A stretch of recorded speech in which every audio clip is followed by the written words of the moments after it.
Well, hello, everybody. We're going to talk about number bases and logic and what's behind what's happening in our computers. I'm Tony Bearden. Caroline and I work on the Global Teacher Empowerment Network, but we do this in partnership with AIMSEC, which is a group of teachers that we've worked with, well, many groups of teachers we've worked with now for about 20 years in South Africa. Caroline. Hello, my name is Caroline. I am the founder of Bubbly Maths, and my mission in life is that every child on earth will love learning and enjoy mathematics. And what better way of doing that than working with Tony and helping teachers find more exciting, interesting ways of spreading the joy and understanding of mathematics. Marilyn. Hello, my name's Marilyn Buchanan. I also have worked with Tony over many years. I have been an elementary teacher and a high school teacher. I've been a math coach, and like Caroline, my goal was always that children in the elementary years developed a love of learning that carried forward as they went into their secondary education. Well, now the program here is all about logic and number bases, but we're looking at a spiral because from the time, well, they're very young and before school, and then when they start school, and then through lower primary, lower secondary, upper secondary, learners are meeting the same ideas. They're meeting those ideas again, and a year or two later again, and again, as if their learning was taking place on a spiral. Each time they meet the same idea, it's extended, they go into the idea in more depth, and they learn more about it. So it's a spiral learning path for everybody. And that's how we've organized what we're going to do here. We're going to talk about and share some ideas that start with young children and work through to secondary, eventually to secondary. So we're going to be improving skills, knowledge, and understanding of number bases. Of these number bases are binary, octal, hexadecimal, and sexagesimal. We're going to come to what all that means in a minute. Logic and truth tables and circuits in electronics, what's underlying, how and here in the computer, how everything's connected up and what it all means. So this now, because this path is climbing up this spiral, I've numbered the sequence of what we're going to do today as a spiral, and we're going to have a starter for all. And if read this for yourself, we're going to talk about maths across the curriculum. We're going to talk about numerals in different cultures, and then the Roman number system, and then how the Babylonians represented numbers base 60, and then on to binary numbers, which are really important in the computing world. Then we've got a few problems, the weighing problem, the poison pill problem. Then we'll introduce the base 8 system, which is called octal, and the hexadecimal is the base 16.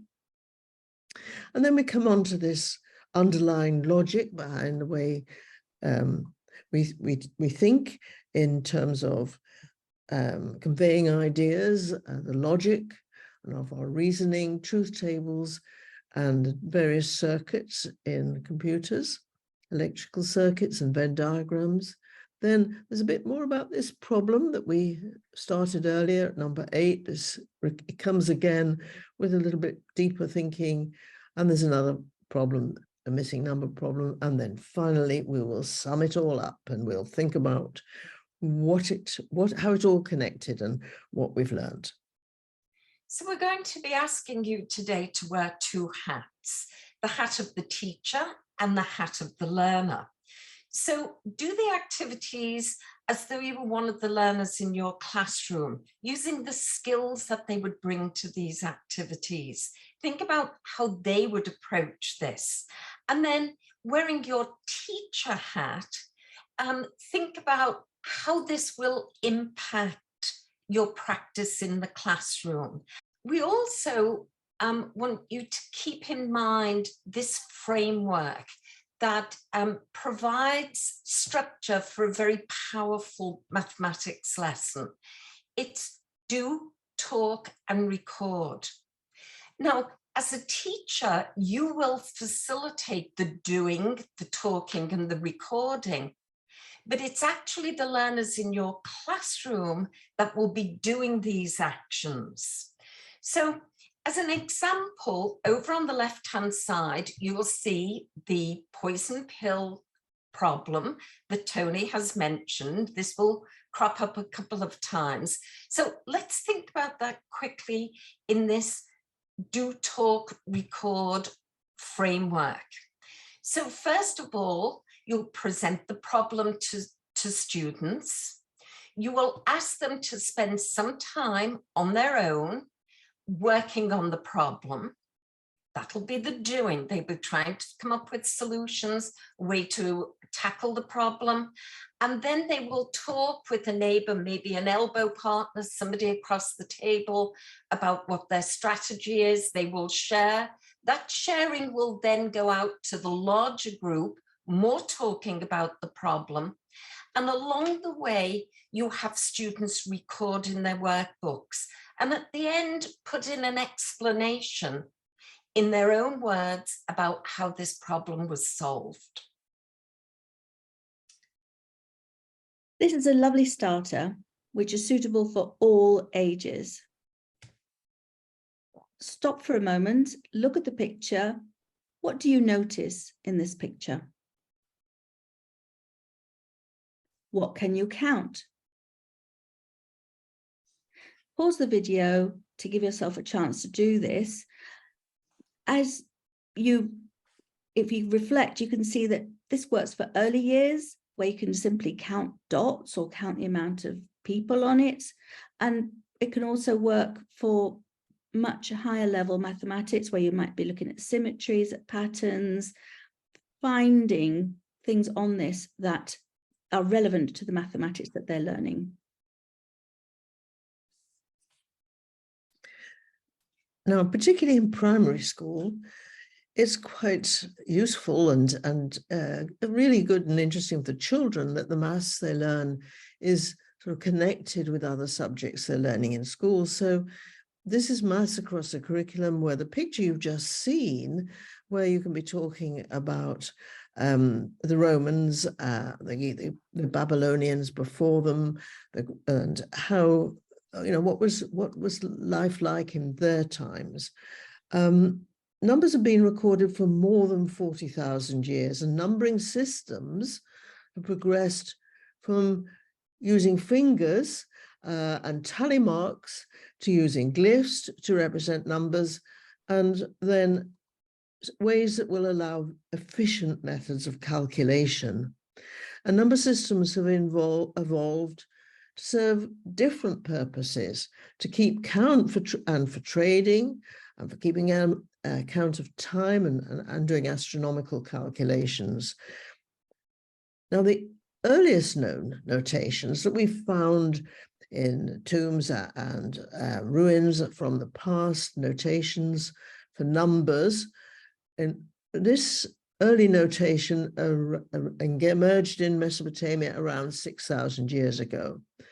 And then much more recently, with the Roman Empire, we've got their method of recording numbers and writing numbers down, the Latin alphabet, and it wasn't very efficient for doing calculations. So it's amazing how good the Romans were at engineering, because their number system, we'll look at that in a few minutes, but it wasn't very efficient. And then in the 14th century, the method that the Arabs used, which was much superior and much more efficient was brought to Europe, but we'll look at that in a few minutes. Yeah, so here's another link then to social studies, thinking about math across the curriculum.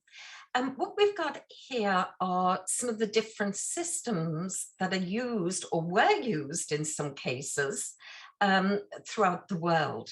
And there are many of these examples to be found online, and having learners observe them makes them think about the system that we use today. So have a look at some of these examples here and think about the questions that you could set for your learners. For example, how are the numerals written? How are the numbers formed and recorded? What are the differences across them and what are the similarities? Which one do you prefer and why? Now, as an example, we're going to take a look at how 5 different systems could be used in a classroom activity. And these are ways of writing numbers that are used today, and Marilyn's going to talk about them and give you a problem. But I just wanted to say that in London, for example, you will have children in the class who don't speak English at home and come from all parts of the world and still use these numbers in their own cultures.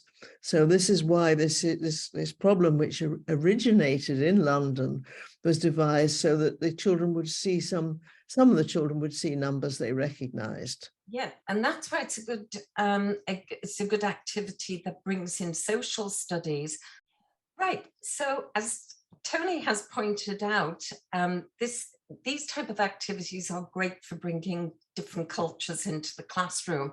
And I would just add to that, having taught in London, that children solve problems in different ways, and you should encourage them to share that with the group as well. But what have we got here? Well, what we've got here are 6 different numbers written in 5 different numeral scripts, and they're all jumbled up into this chart. So there are going to be 2 questions here that guide you. Number 1, can you sort out the 5 different scripts and their numbers? And then would you be able to write 51 in each of the different scripts?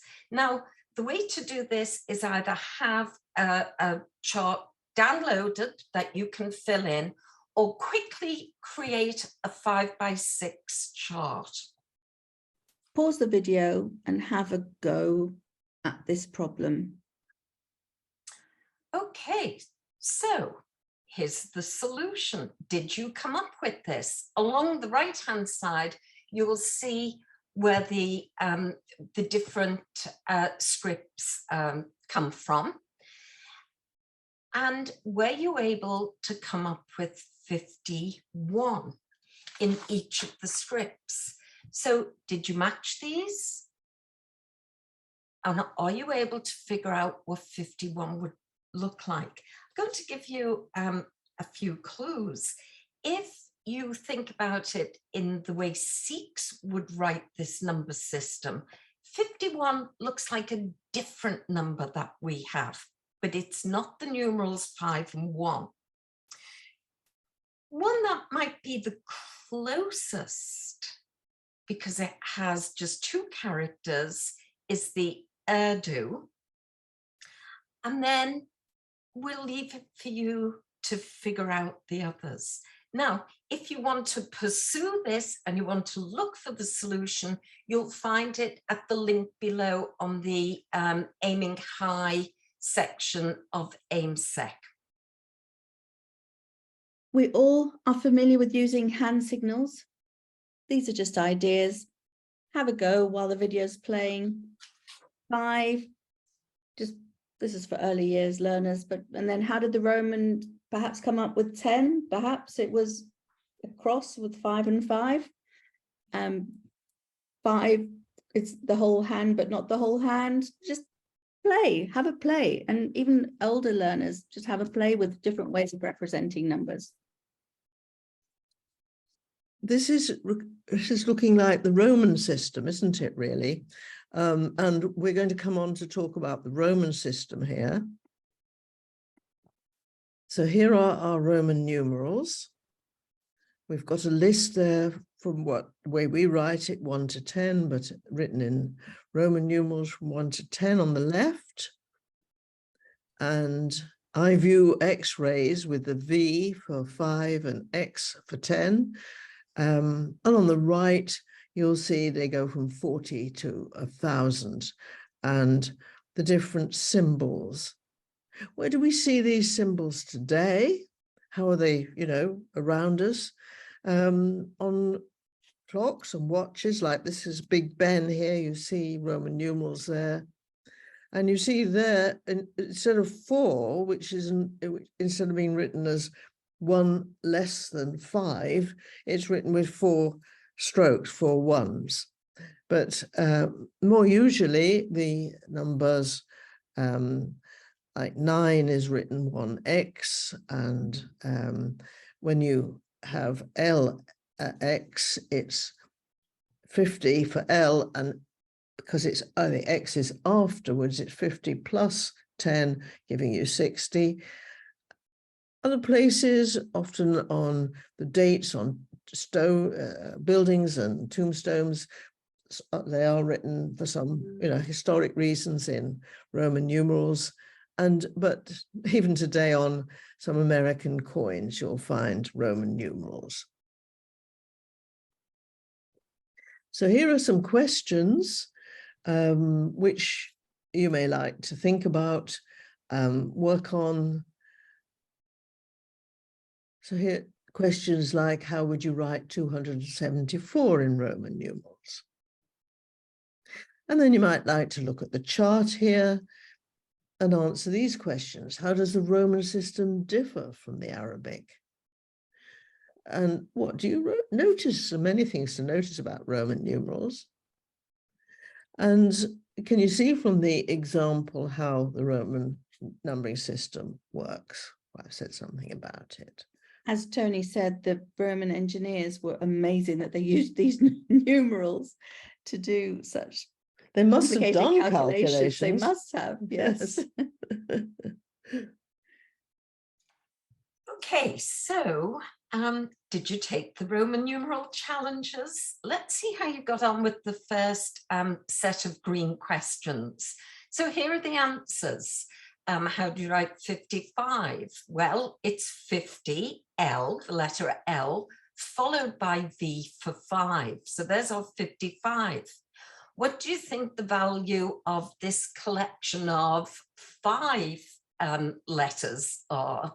XCV11 or II, some people might say, and that would give you 97. And that 274 is a series of 7 letters. This is how it would be written. CC for 200, L is 50, I beg your pardon, is 50, followed by 2 X's. So there we've got 70. And then we've got 4 at the end, the V with 1 preceding it, saying it's 1 number before 5. So the chart helps with that. But the chart also helps us investigate this. And as Tony said, there are many things to be commented on. And if you set this for the learners in your classroom, they will generate a whole list of things. So you can create a chart and have them write all of the different findings on. And going to what Caroline's saying about how amazing it is that these feats of engineering were used with this information. There are only 7 characters that are used in the Roman numeral system. And we know things like you can have 3 in a row, which get added together, 3 X's, 3 C's, but you cannot have more than 3. So there are so many things to investigate.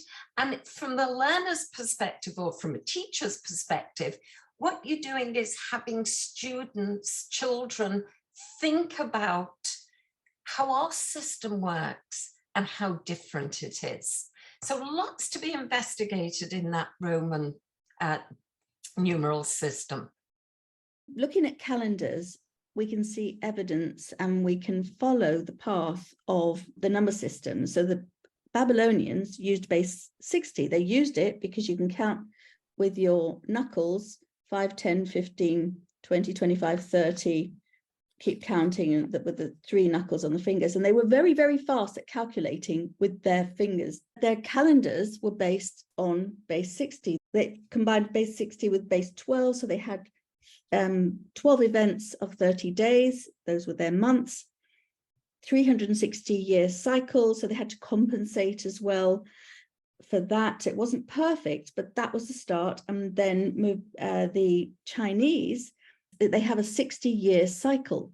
So they would have each of there were 12-year cycles that are denoted by an animal. And each one of those happens 5 times. So you end up with a total of, and then you've got the different elements within that. But the total cycle to complete all of these was 60 years. So we used base 10. We've used base 7 here with the days of the week, base 60 with the total. It's been an evolution. And now today we've got 365 solar days, and we use base 12 months a year. It's all cycles. It's all about cycles. And it seems as if the Babylonians, who were very interested, was very important. I mean, they couldn't do much else at night, could they? They didn't have electric lights. But look at the stars and how to work out astronomical calculations. And they did observe the year. And of course, it's base 60 with 6 cycles of 60 gave them 360, which seemed to fit pretty well with the yearly cycles. And if we go on, why was this base 60? So, it was efficient. And if you look at the symbols they used, they had a very good system there, a bit like the Romans in a way, where they had a different symbol for each for each unit from 1 to 10. I mean, to 9. In that case, it isn't quite the same. But what I meant was similar to the Romans is they wrote the symbols together like that. So where you see 13, it's a symbol for it's a symbol for 10, followed by 3 of the symbols for 1 repeated. And then where you see, say, 18, it's a symbol for 1 followed by an H. You can see those patterns yourself if you look at that. And of course, nowadays, we're still using this base 60. When you think about that, we use all the time 60 seconds in a minute, 60 minutes in an hour. That's come all the way through the thousands of years from the Babylonians. Well, talking about thousands of years, let's just go back and think about this history of the numbers. Because the Roman numeral system, particularly across the Western countries, Western nations, existed for about 1800 years, so 1,800 years.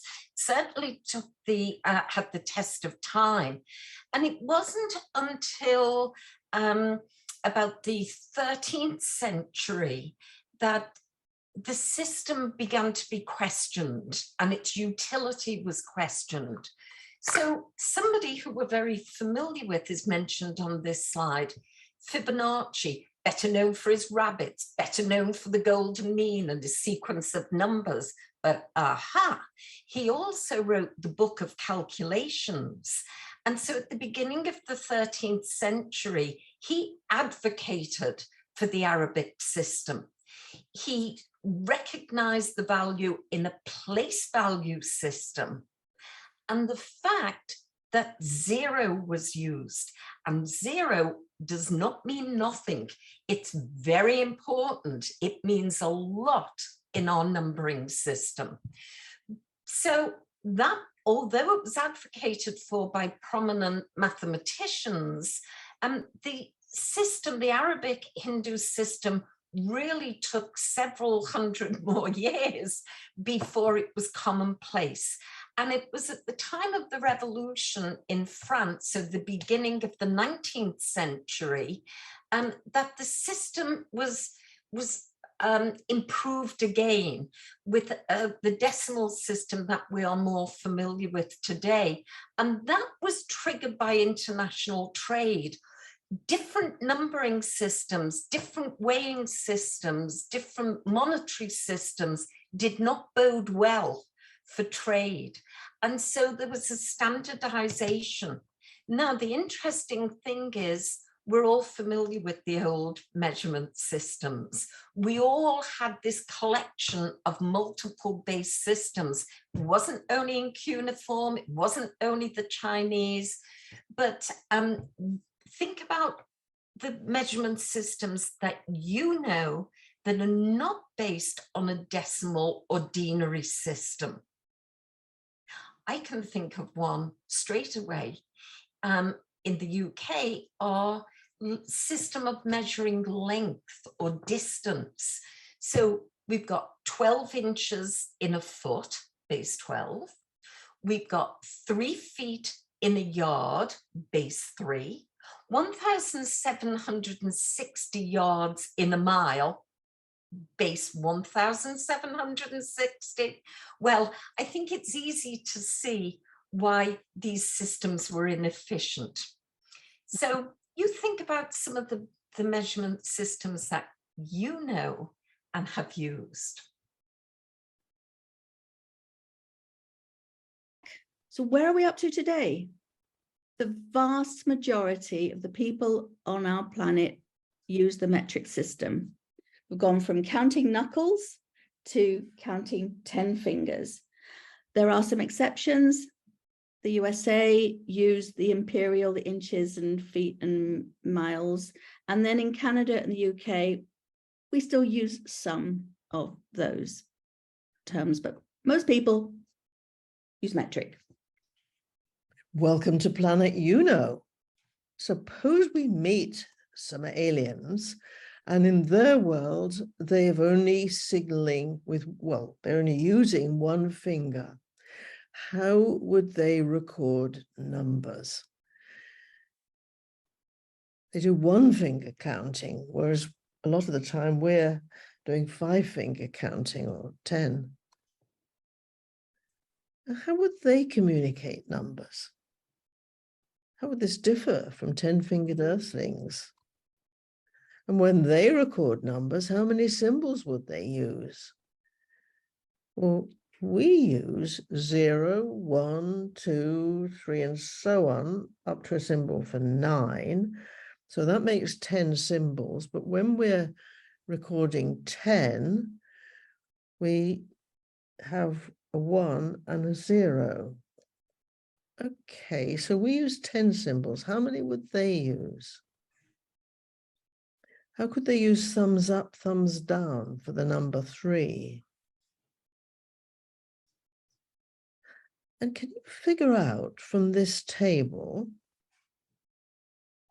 how inhabitants of Planet You Know record numbers? Go ahead and pause the video. Think about it. See if you can fill in that chart.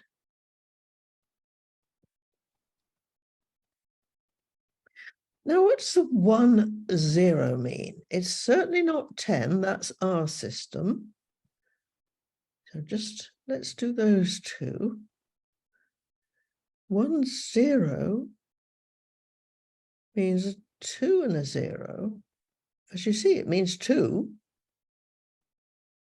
1, 1 means our number 3. So that means a 2 and a 1. Oh, and then we come to something that isn't 100. What is it? It's 4. In fact, it's 2 2s, or 2 to the power 2. 101. What's that? That's 5. 4 plus 1. Yes. And what about the next one? Well, Well, that's easy. That's 6. so how would they write it down? That's why there's a Oh, question mark. oh, I thought it was just. It is 6, of course, because Yeah, we. I'm joking. Okay, so let's give their system a name. We call ours the decimal system because it uses base 10, and theirs is the binary system, bi meaning 2, like you've got 2 wheels on a bicycle. Okay, bi means 2, and we call it the binary system. And it only uses 2 symbols, 1 and 0. And there are 2 types of people in the world, right? The ones and the zeros. The ones who know what the binary system is and the zeros who don't. So you know what the binary system is now. That's why it's planet you know, because you know what it is. Oh, right. Okay. I'm still laughing from the jokes. So let's take a closer look at the binary code that's used on planet Uno. And let's do it through our Earthling eyes. So we've heard that 1 and 0 represents the number 2 in binary code.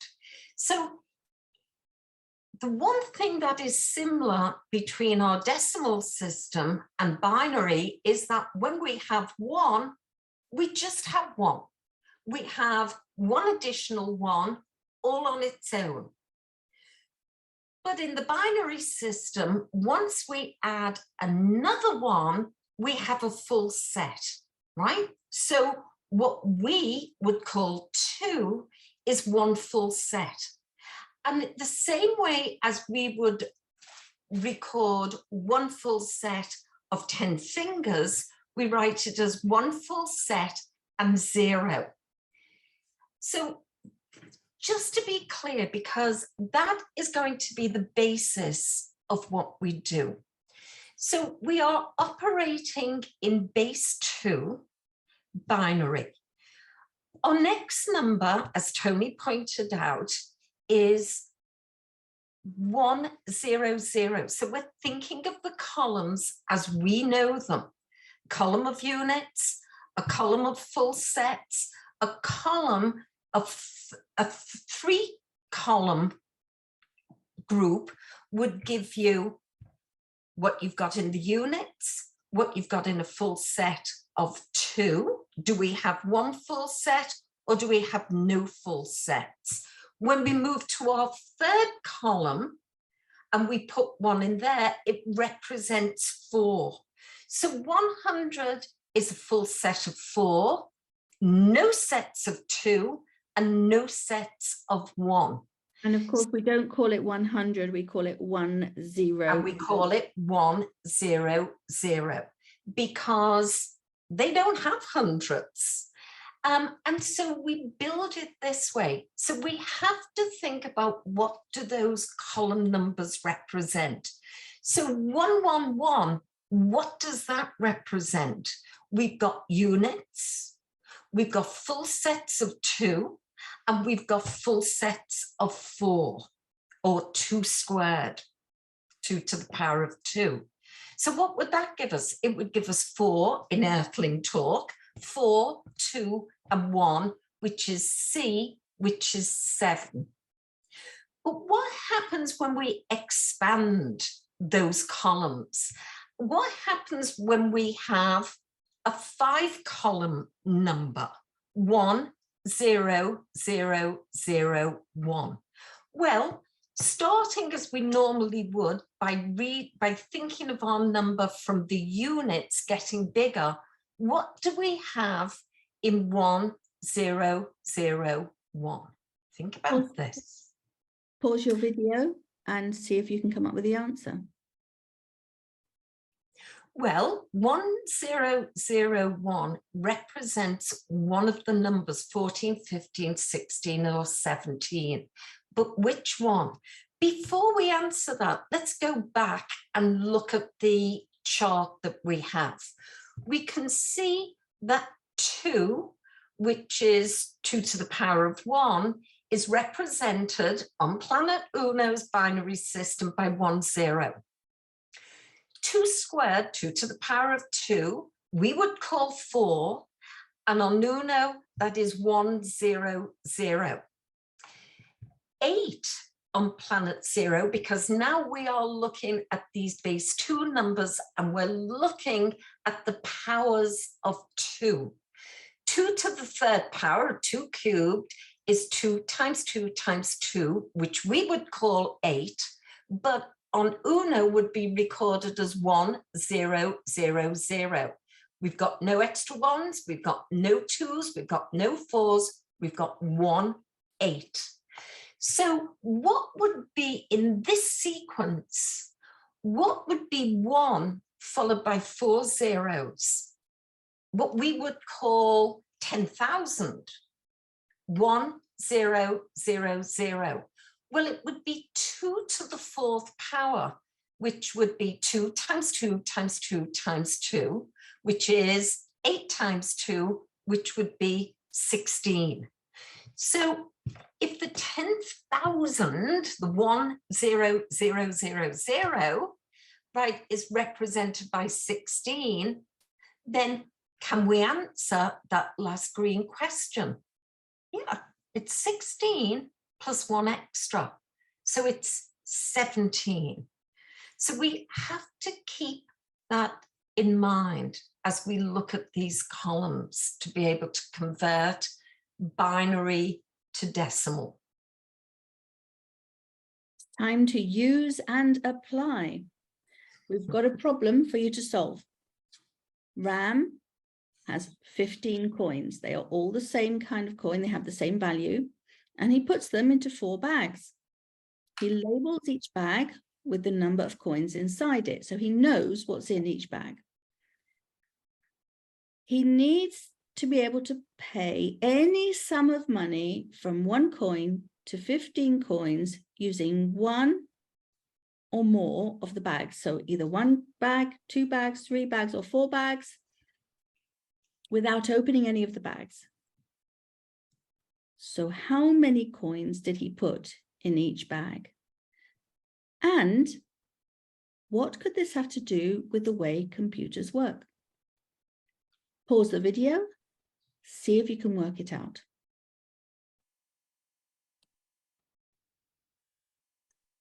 The bags have 1, 2, 4, and 8 coins in them. If that's not the answer you got, then go ahead and see if you can pay for any value from 1 to 15 coins using 1, 2, 4, and 8 coins. So let's see how you might do that.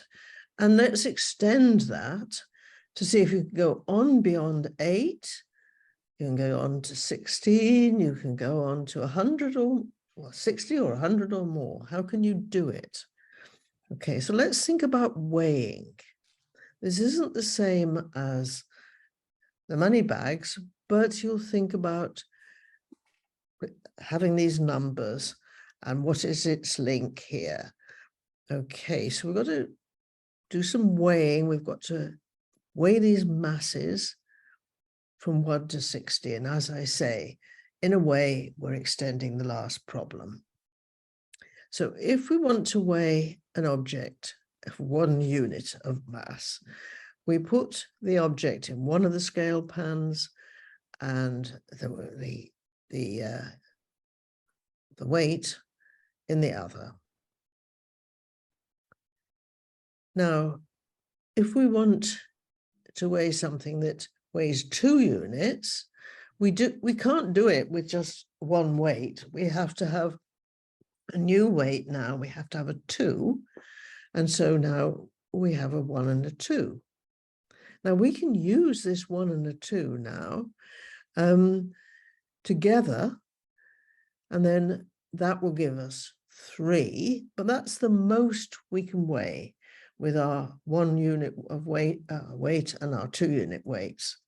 What do we need to weigh? We need 4, a weight of 4 to weigh the next one. So we now bring in a new weight, 1, 2, and 4. So, and now we can combine those in different ways. We can have 1 and 4 to make 5. We can have 2 and 4 to make 6. And we can have 1 and 2 and 4 to make 7. And we can balance with the numbers of the weights on one side and the object on the other. But that's as far as we can go. So what's the next one we need? Now, this is where you see that it is connected to the binary system, because now we need a weight of 8 units. And what can we do with that? Can we go all the way up to 15?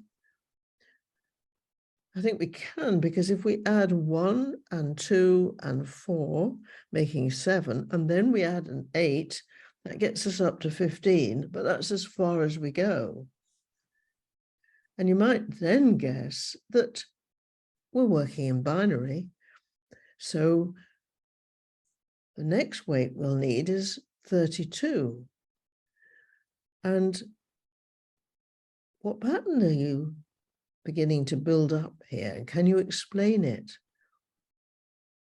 And then how will you go on with your 1, 2, 4, 8, and 16, and 32, and what will be the next one? And here are some questions for you to think about.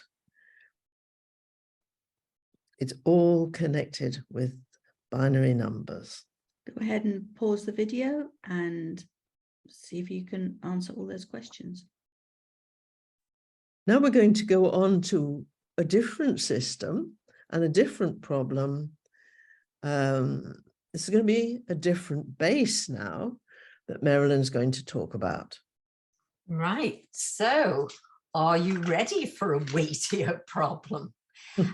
This has slightly different rules to it. So we still have our objects, and these have masses from 1 to 13 units.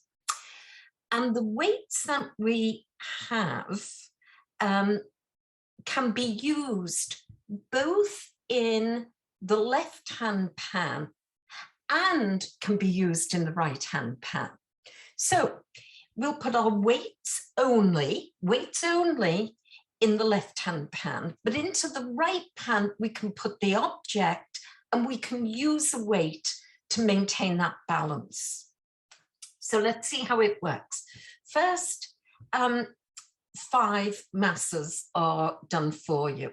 So if we have an object that weighs 1, with the new set of weights that we have, and Tony's already given you a clue here about what base they're in, we can just use one weight and we've got balance. If our object has a mass of 2 and the weights that we have at our disposal are 1 and a 3, how are we going to get that pan into balance?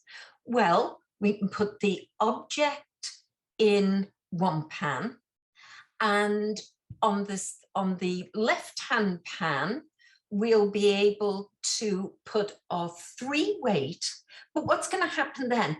Our 2 and our 3 are not going to be balanced. So to the object which weighs 2, we're going to have to add our weight of 1.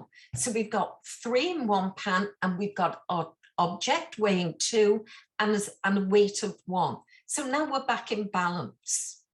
With 3, well, we're lucky because we've got a 3 weight. So we've got an object with the mass of 3 and we've got our 3 weights. So we're in balance. When we get to 4, how's that going to work? Well, our object is 4. Have we got weights that equal 4? Yes, we do. We've got 1 and 3. So we can put those into the left pan. We've got balance. But what happens when we get to 5? We've only got weights 1 and 3. We've maxed out at 4. We cannot do anything. Those weights are not going to do the job anymore. We have to add to them. And what we're going to add is a weight of 9. So the weights we've got now are 1, 3, 9, right? There's a pattern starting here. Tony's already mentioned what base that pattern is. So how would we weigh 5? Well, we'll put our object, mass of 5, in one pan. We're going to use our 9 weight in the left pan, not in balance. We're going to add 1 to our object. Now it's 6, still not in balance. We'll put 3 in. Now we've got a weight of 9. We've got an object, a weight of 3 and weight of 1 in the right pan. So we're back in balance. So what we're going to ask you to do is this, 2 prongs to this. Can you now go down as far as weighing an object of 13? What weights would you use? Remembering you can put them in both pans. And what would happen once you get to 13? What are you going to have to do for 14? So, as Caroline would say, pause, think, and work. We can use our weights 1, 3, and 9 right through to 13. So an object of 13 would in fact have the full set 1, 3, 9, which gives us 13 in the left pan, all of our weights, and in the right pan, we would have the object. Once we've done that, once we have reached a point where an object weighs the same as all the weights, what we know at that point is you have to introduce another weight. So for 14, we would have to bring in another weight. And that weight, well, what would it be? We've got 1, we've got 3, 3 times 1. We've got 9, 3 squared, 3 times 3. And the next weight we're going to introduce is also in base 3. It's 3 times 3 times 3, 3 cubed, 3 to the power of 3, which would be 27. Once we've got that 27 introduced, we can now go on and weigh a whole series of objects. I wonder if you know what the maximum weight would be with these 4 set of weights, 1, 3, 9, and 27. And can you figure out how many weights, how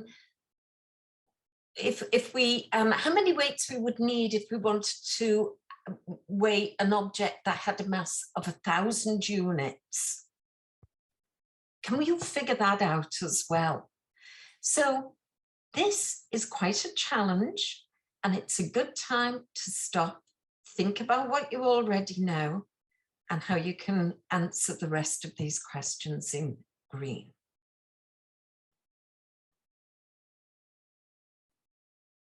Okay, so we'll leave that to you.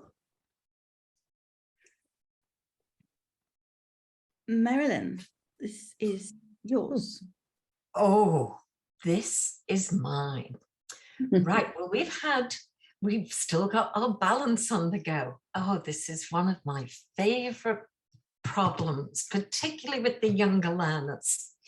So you've got a big, important job to do, because we've got 8 pills that look exactly the same. They're the same shape and they're the same color.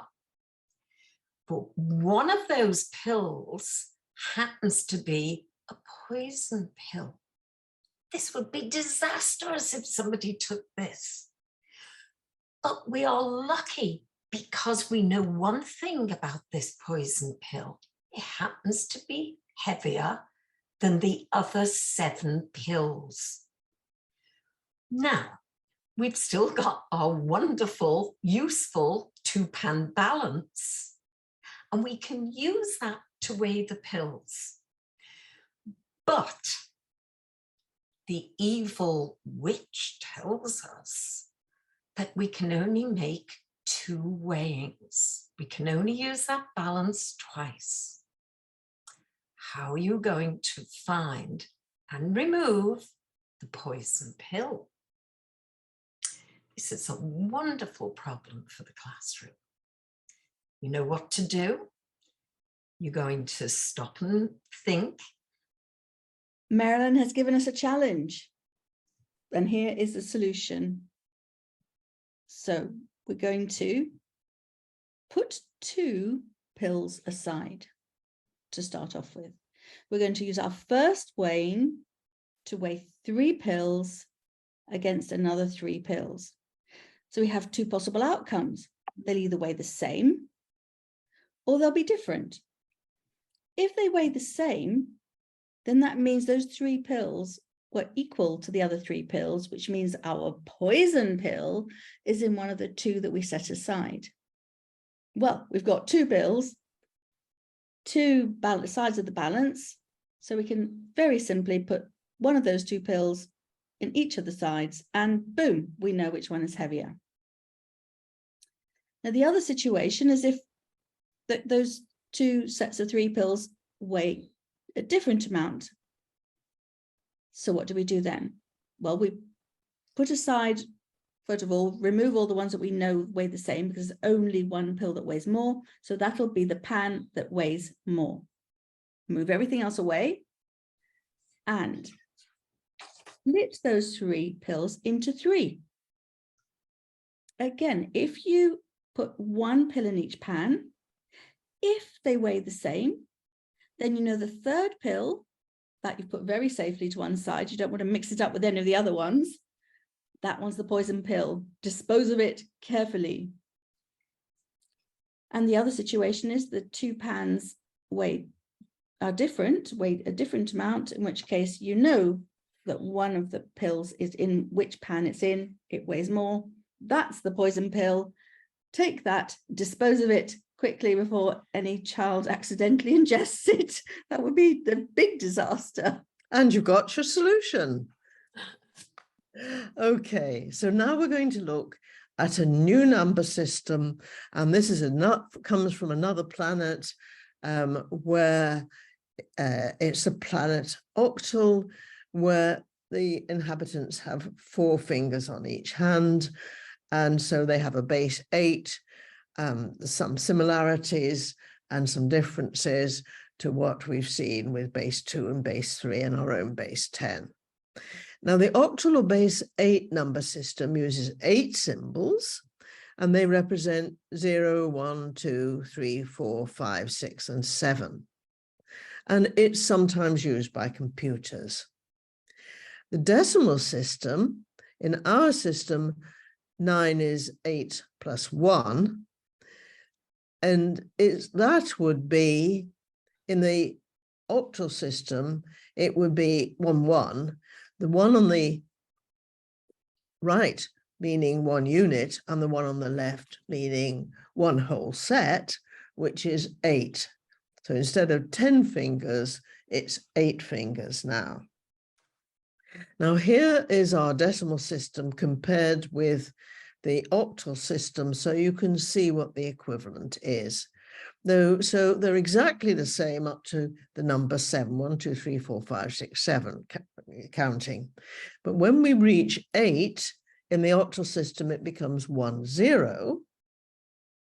And then 9 is an 8 and a 1. R10 in the decimal system is an 8 and a 2. 11 is an 8 and a 3. 12 is an 8 and a 4. 13, I mean the decimal number 13, is a 1 and a 5 in octal system. It's 1, 8, and 5. Our number 14, the decimal 14, is a 1, 8, and a 6. The decimal number 15 is 1, 8, and a 7. Oh, we've got run out of the ways to record different units here. So we need to go up to the next higher system, which is 2 8s, right, 16. So here it carries on. And you see, when you come up to 64, you've got 8 squared. When we write down 100, we mean 100. When in the octal system, the people from planet Octal, they write 100. They mean 512 is 8 times 8 times 8. That's our decimal 512, 8 times 8 times 8. And they write it in octal as 1000. Okay, 1 times 512. 700, for example, it would be 1274. What is that? It's a 512. That's 8 64s. And then the 2 means 2 64s. And the 7 means 7 8s. And then there's 4. If we write 1000, the octillions would write 1750. It would mean a 512, 7 64s, and 5 8s. And if you add up, you'll find that you get 1000. We'll have a little bit more to say about the octal system a little bit later. Well, I'm going to talk a little bit about how you can convert between octal and the decimal numbers we're familiar with. But before I do that, I just wanted to give you a little bit of a teaching tip that you might come up with. I have many, perhaps the darker one shows up better, of these little hands that I cut out, right? And then I can alter the number of fingers on these. You know, I have children cut them out. So I sit of an evening cutting out hands. And what I've found very helpful for the octal system is to remove one of the fingers, chop it off so that there are 4 fingers on each hand. And I have children write on them, you know, through to 7. But once they've got to 7, we've got now a full set of our 8 fingers, which record as 1 and 0.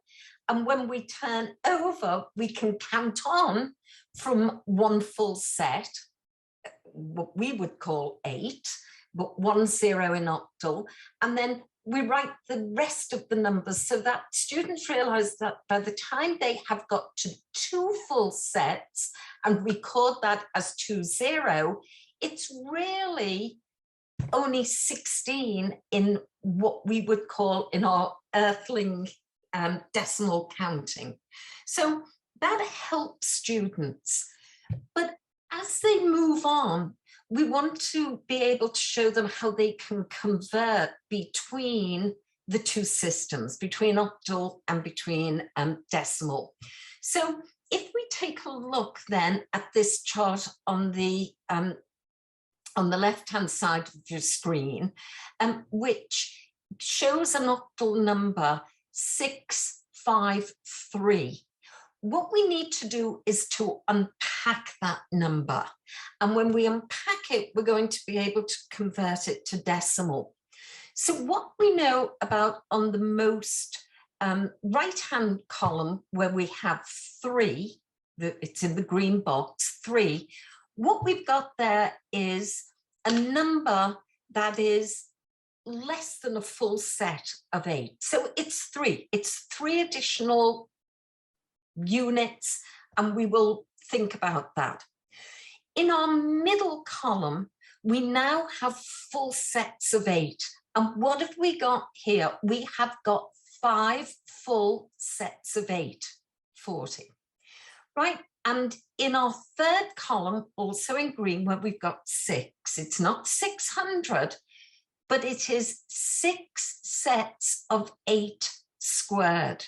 So it's 6 sets of 64. And if we add those numbers together, in base 10, the 3, the 40, 6 sets of 64, what we are going to get in total is 427 in decimal.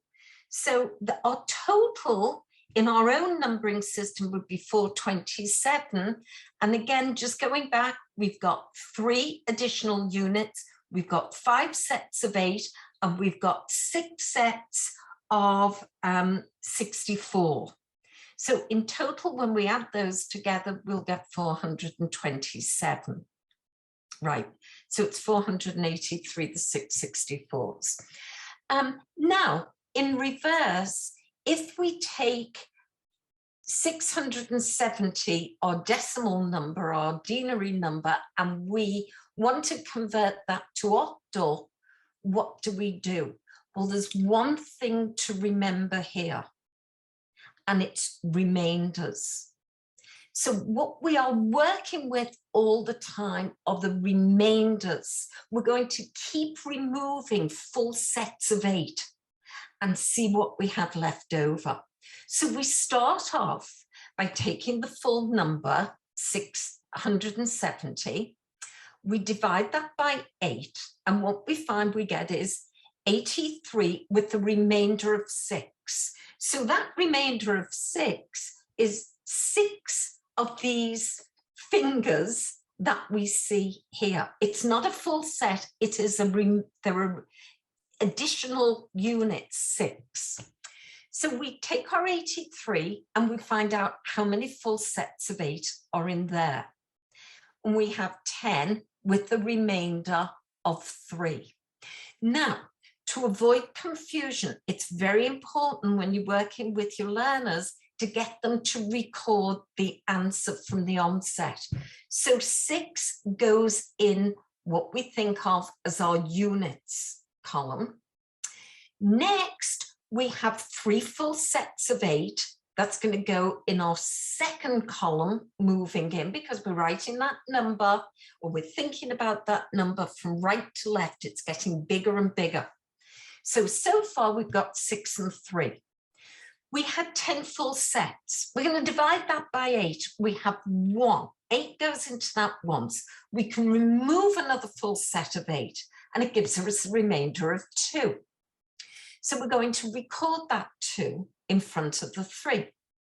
And now we've got 1 full set of, we've got 1.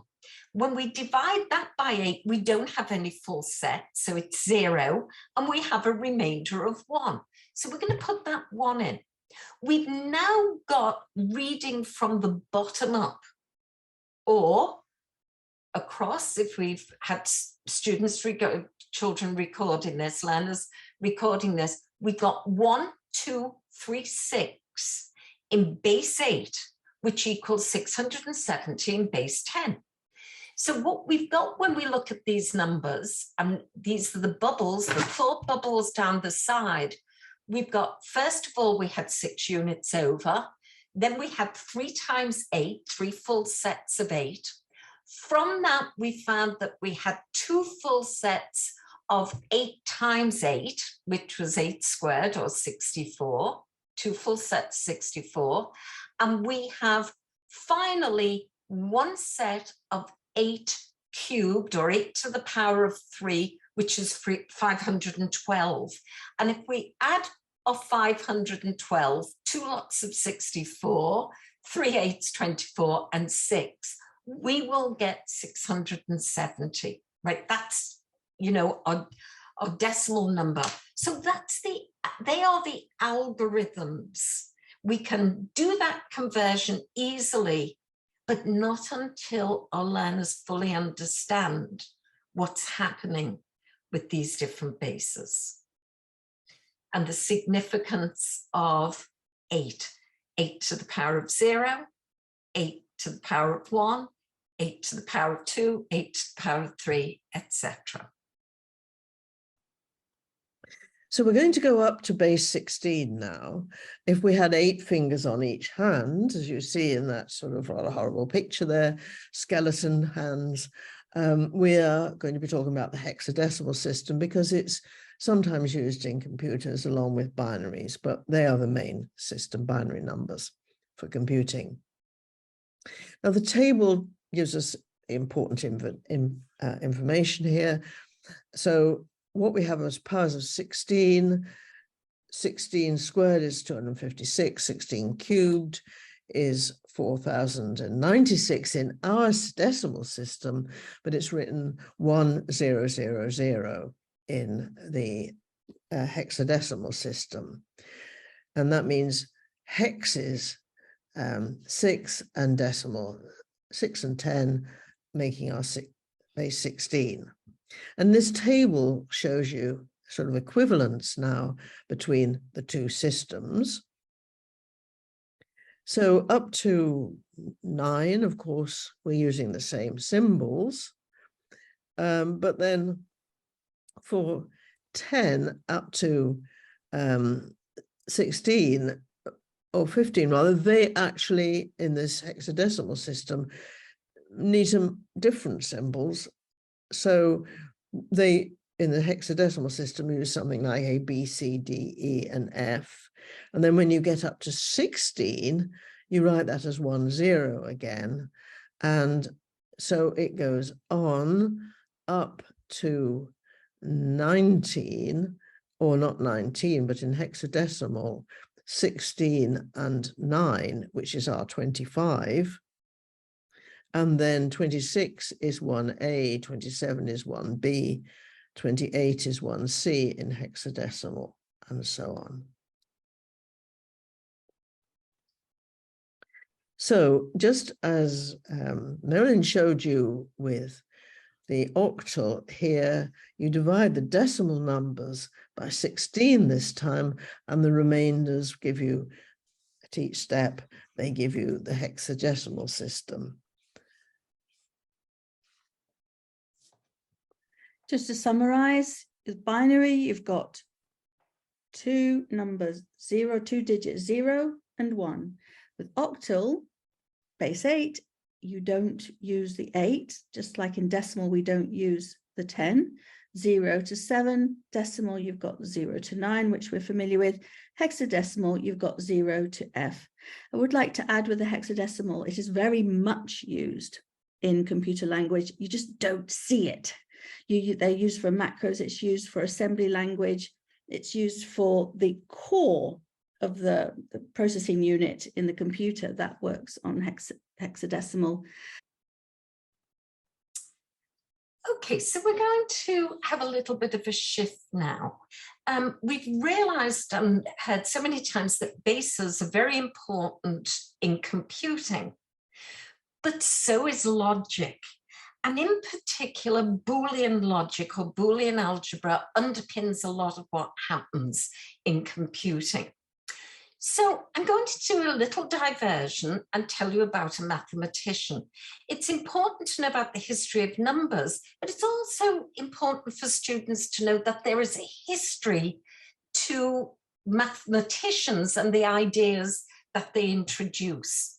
So Boolean logic is named for George Boole. He lived in the 1800s and he was from very humble beginnings. His father was a cobbler, he mended shoes. And George went to school, which made him lucky at the time, but only until the age of 10.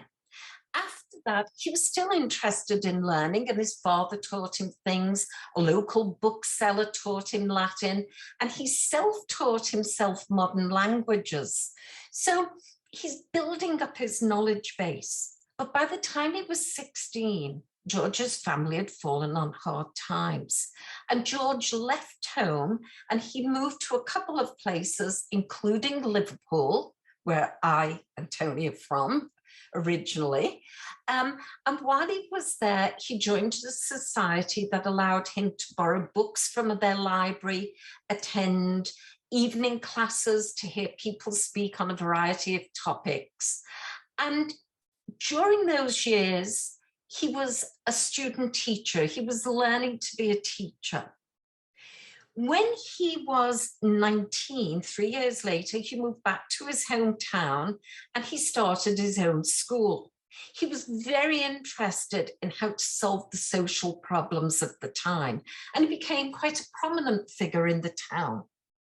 By the time he was 23, 4 years later, he was still on this road of discovery and learning new things. And he had formed connections with some prominent mathematicians, and he began to write papers himself, academic papers that got published. By the time he was 34, so moving on 11 years, George had established himself as in the world of mathematics and some of his ideas around algebra. And in fact, he was appointed as the very first professor of mathematics at Queen's College in Ireland. And by the end of his life, he was so well known that he had, in fact, by the time he was 34, he was so well known, he was given an honorary degree from the University of Oxford. Not bad for a boy who left school at 10, but he was driven, and his interest in mathematics was what drove him on to success. So one of his successors was introducing this idea of what's now called Boolean algebra. And what he decided is there are two pathways. One is true and one is false. So when we make statements or offer a proposition, it's either regarded as true or false. So for example, the sun is the center of the solar system is true. And the earth is flat is false. So we've got a false and a true statement here. But George also, or Boole also introduced a way of describing this. And we might say the sun is the center of the solar system and the earth is flat. But he introduced different terms to express things like addition or adding things. So in Boole language, we would say the sun is the center of the solar system or the earth is flat. So let's find out a little bit more then about what Boole put forward in these propositions of his. Boole allocated the values of 1 for a true statement and 0 for a false statement. Simple. So the statement P or Q, which is written with, looks like a U, P, U, Q is the shorthand for P or Q. And so for P or Q to be true, only P or Q needs to have a true value of 1. So it doesn't matter if one of them is false, a value of 0, as long as one of them is true. So P or Q will always give a 1 as long as one of them is true. So you see an OR gate and you've got two inputs, and in this instance 0 and 1. So if 0 and 1 are going in, you're going to get a 1 out. It's going to light up an LED. If you had not going to give you all of the rest of them, because we'd like you to fill in the chart below, replace the question marks. So it's a kind of addition. So P plus Q stands for P or Q. And if P is true, we could replace it with that. P is true, Q is false, the answer is going to be 1. However, if P is 1 and Q is 1, it's not going to make 2. It's simply going to be true. So it's true or false. Replace the question marks in the chart. Just pause the video and fill that in. The answers will come in a little while if you just bear with us. So we'll show you but some more of these gates, these logic gates. And this one is the simplest of all. If a statement is true, its negation is false. If it's false, its negation is true. So what I mean is something like this example. The sun is the center of the solar system. Well, we know that's true. But not P would be to turn have the negation of or reverse that statement, the sun is not the center of the solar system. Well, that's false. If we reverse statement Q, the Earth is flat, we say the Earth is not flat if we negate it. Well, that is true. The Earth's not flat. Okay, so P, not P, if P is true, not P is false. If P is false, not P is true. Okay, so in the circuit diagram you see there, and this is a sort of a symbol of what's one of the thousands of connections inside this computer I've got my hands on. The negation only needs one input of a 1 and the light will come on. If it's an input of a 0, the light won't come on. It simply inverts it. It's the inverse. Yes. Okay, so now we're going to look at, we looked at P or Q. What about P and Q? This is certainly not adding. What is it? And this is our Boolean algebra. The sun is the center of the solar system, which is true. And if we make this statement P and Q, the sun is the center of the solar system and the Earth is flat, or the Earth is flat and the sun is the center of the solar system, that can't be true, okay? For it to be true, both of them would have to be true. For P and Q to be true, both P and Q must have the truth value 1. So the current has to flow from both of the connections on the left to turn the light on. They've both got to be true. If either one of them is a 0, then the light doesn't come on and you get a false. So this is actually more like multiplication.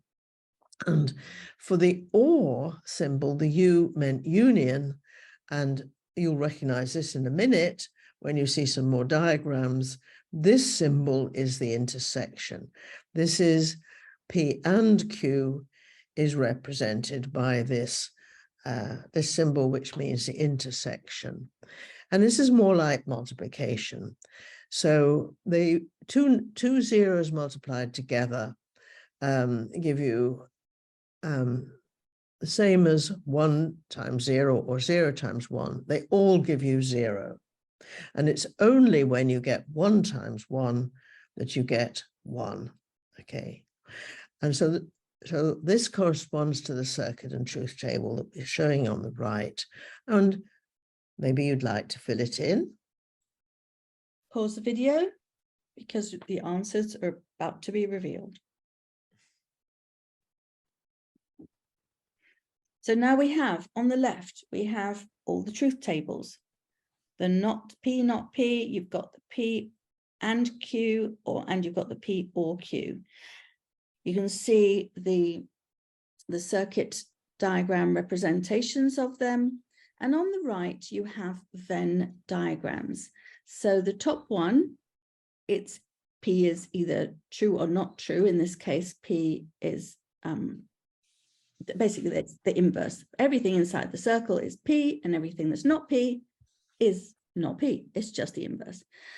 For the intersection, they both have to be true. P and Q both have to be 1. So the only time the answer is going to be 1 in this Venn diagram is in the intersection of P and Q.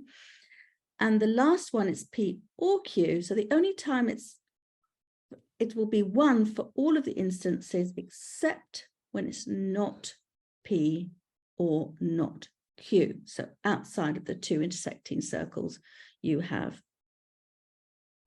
basically 0, 0 situation. So a lot goes on in computers that we're hearing about that we actually don't see, even though sometimes unbeknown to us, we are using some of these things. And Boolean logic is actually a good example of that. So let me just end about the logic by saying we use it when we go to libraries and we might be doing a search for something. So for example, if I went into a library and I wanted to find out something about disease, I might put in, for example, I want to know about kidney disease. And then I think about it and think I want to know as much as possible. So I'll put in or renal disease, the renal system being the kidney system. By putting in those two terms joined by or, I'm broadening the search. And so I pull up all citations for two different things. So we actually do use Boolean logic, although a lot of what's going on, or what is going on in the computer is hidden to us. So we don't see the gates in operation. And the same is for binary code. We know we've got this system of 1 and 0 operating the programs that we put into the system, but we don't really see what's going on. So what happens with those 1s and 0s? Well, a binary code is putting them together in a pattern. So 1 0 and 1 1 would count as a bit, right? We call those bits, they are bits of information going in, and we string them together in groups of 8. And those groups of 8 bits are known as bytes. And we can reconfigure those 8 digits, 1 and 0 in a byte, in lots of permutations. In fact, there are 256 permutations of those 8s, moving them around. And that means that we can represent by this string of 8 bits 256 different bits of information, and we assign those pieces of information to characters that are represented in the computer, such as lowercase letters, uppercase letters, numbers, pieces of information that we put in. So what we've got, this fancy little graphic at the top that's probably been taking up your attention, is actually the word Wikipedia. And what we've got here is the letters for Wikipedia, a capital letter for W, lowercase for the other 8 letters. And these, what we are seeing when it changes now, we are seeing the 8 string bytes that represent every one of those 9 letters. Now, we've got one here where the red arrow points to. It's a lowercase a, and the lowercase a is represented by 011000001. If we take that byte and we convert it now into a number, it's the same as the number 97, right? So what we know about binary, we can convert that number, we've got a 1, etc. And when we put that together, we've got the number 97. So this is how the binary system is operating as a code within the computer. And if you want to find out more about that, you will be able to look it up at the reference at the bottom in Wikipedia. It gives a much fuller explanation of this.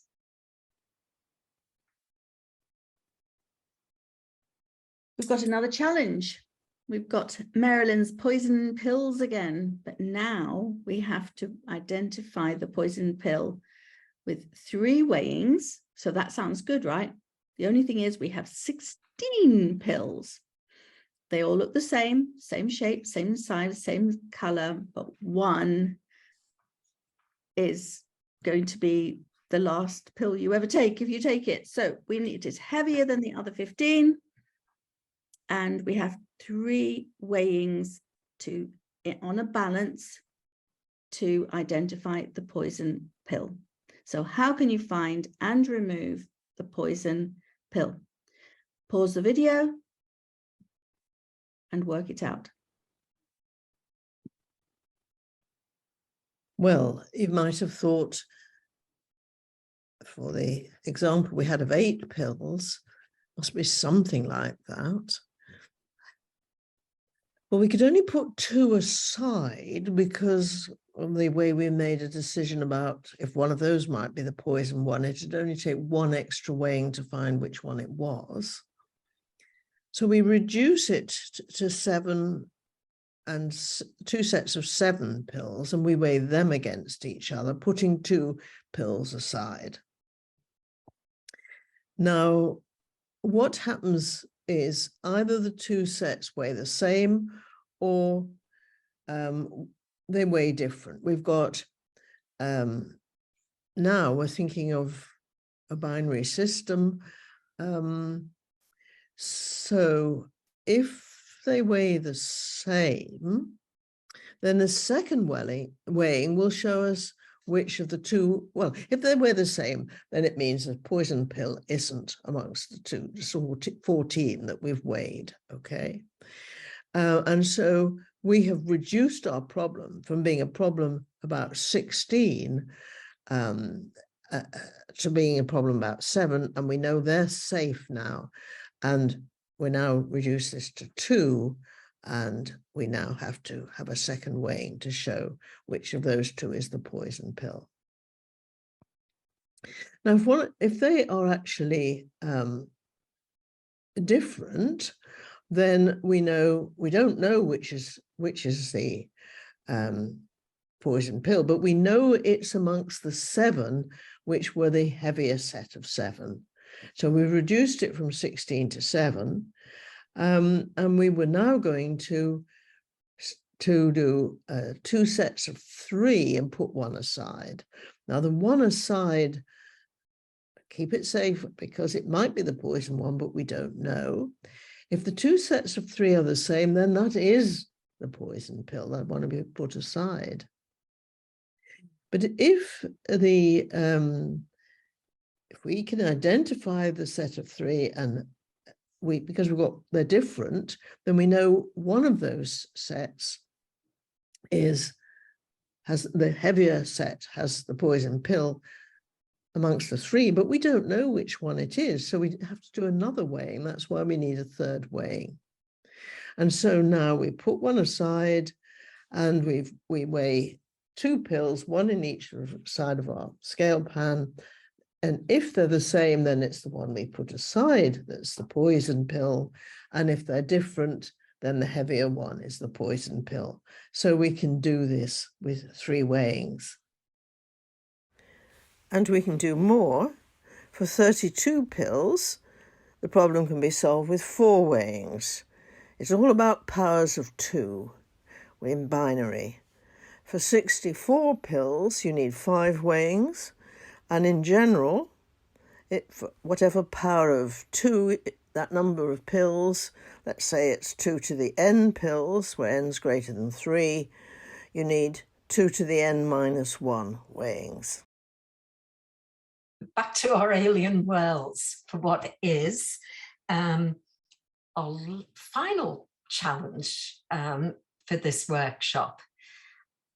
And it's quite a challenge. So the question here is, what is the missing number in the set? And each of the question marks represents a digit. So there's a clue for you. It's 3 digits. I can give you another clue. I can tell you that the set of numbers has 1 and just 1 property in common. So to start off, what do you notice?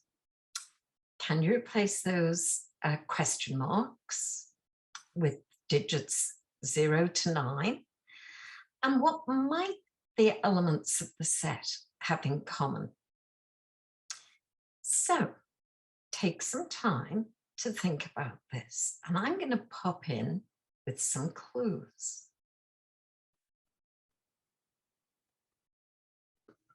Perhaps you could put those numbers in a chart. Have you thought about creating a horizontal chart to put them in?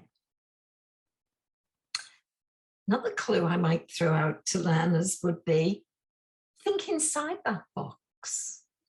What do you see?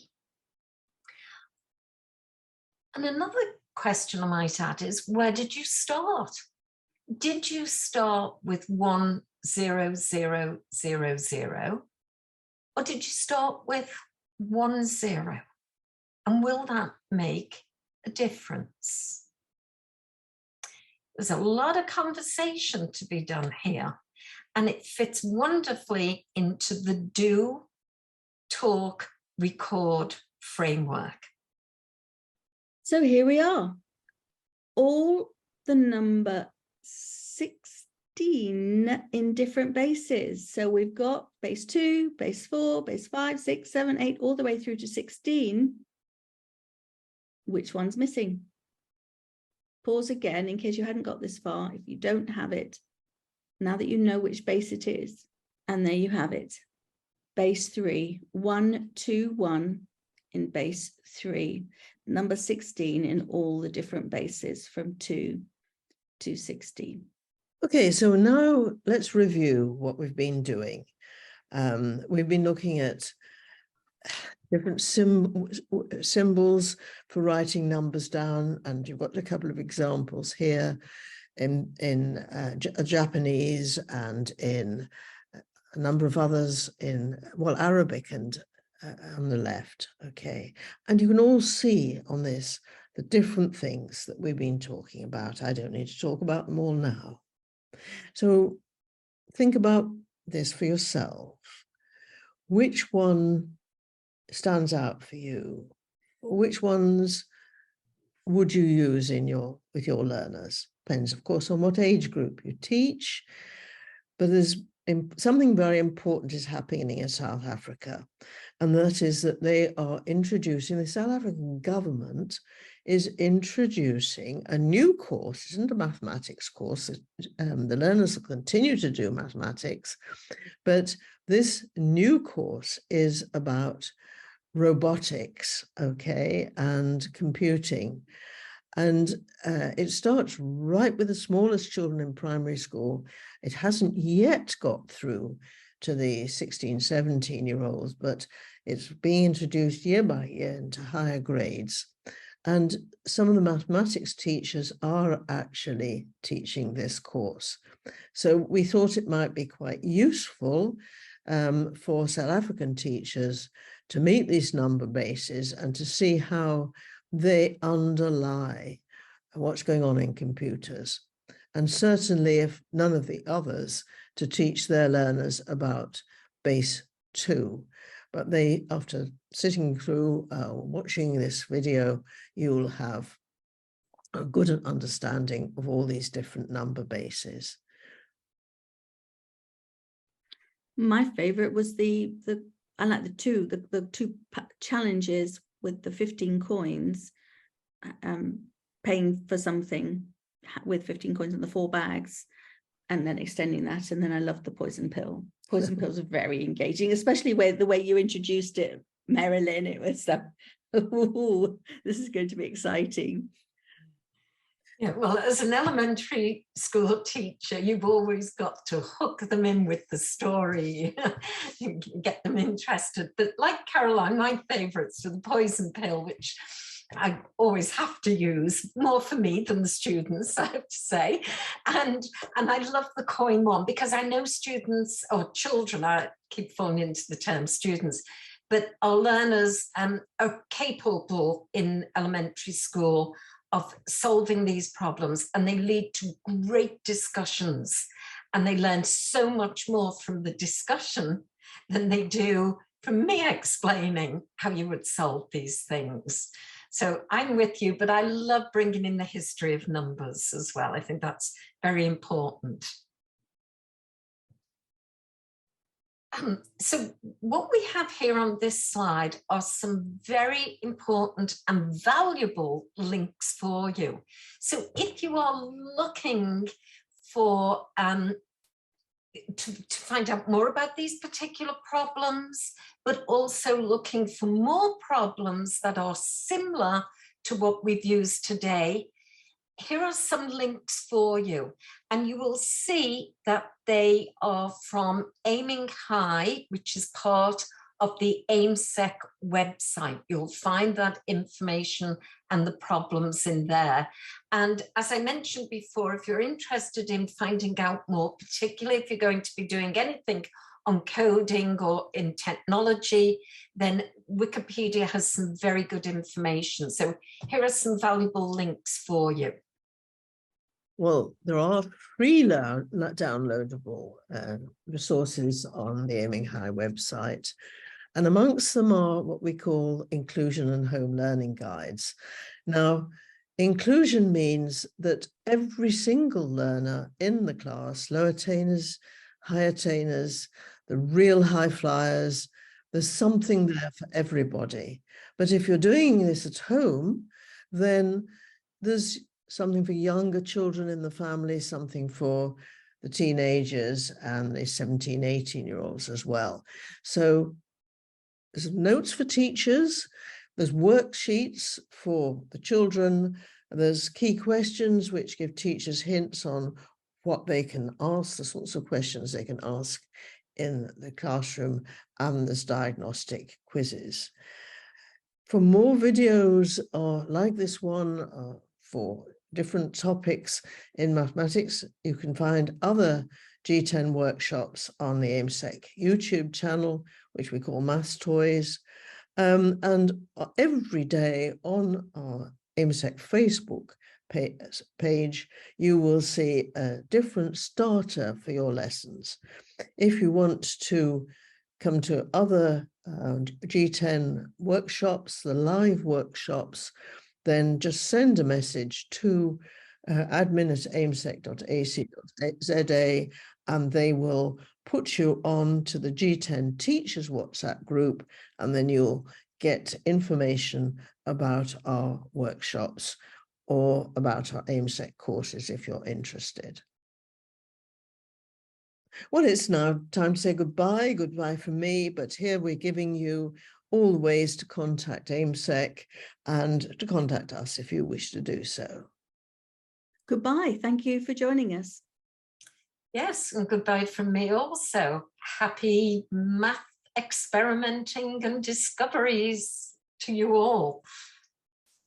Thank you for joining us, Marilyn. Right, you're welcome. Thank you all for watching this, if you've got so far.